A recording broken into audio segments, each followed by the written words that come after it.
Thank you guys for tuning into Simply Dhol, your online resource for Dhol lessons. My name is Manvir, and in this video lesson, we're going to go over a slow Giddha rhythm that I call Vilambit Giddha.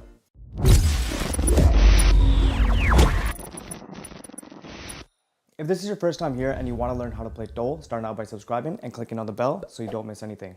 This rhythm, Vilambit Giddha, is often used by Dholis to accompany Jhummar steps in live Bhangra performances. To give you guys an idea of what it sounds like, let's do a quick overview and then we'll start breaking it down from there.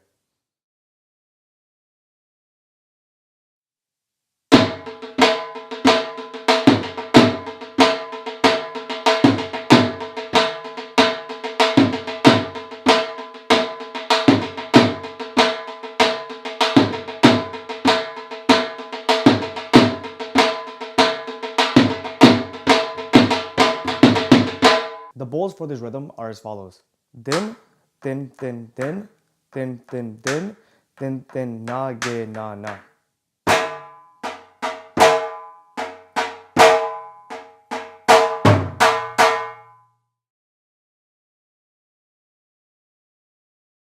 If you guys haven't noticed, we introduced a new strike that we haven't covered in any of the former videos. That strike is called din, at least that's what I call it. Some people may call it da, some people may call it di. But at the end of the day, what we're trying to play is a light treble strike. So just taking a closer look at the treble head.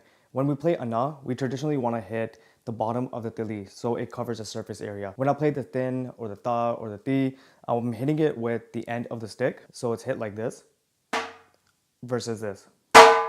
Now let's get to learning the rhythm. We'll start by playing the rhythm slowly and then we'll gradually increase the speed. I'll also keep the bowls for you on the screen so that way you guys can follow along by playing on your legs, or if you're in front of a computer, you can just tap along on your desk.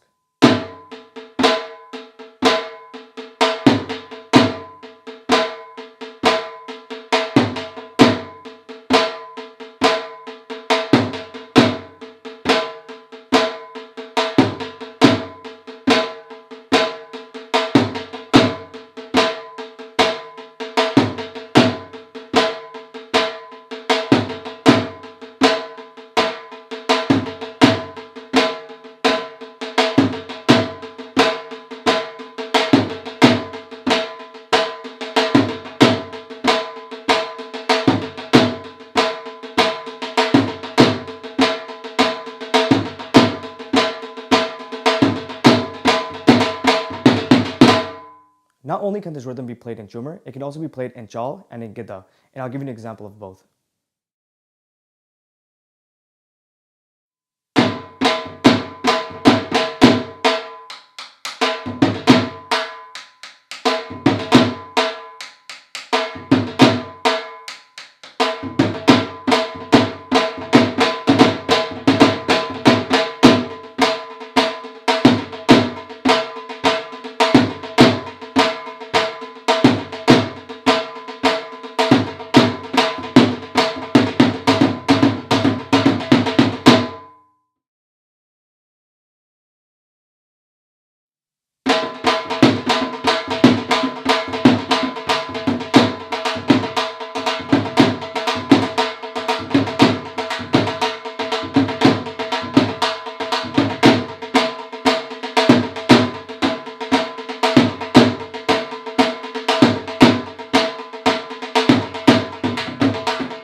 This concludes this video lesson on Vilambit Giddha. If you guys found it useful, be sure to hit the like button, and if you're new to the channel, be sure to subscribe. Thank you guys for watching, and I'll see you in the next video.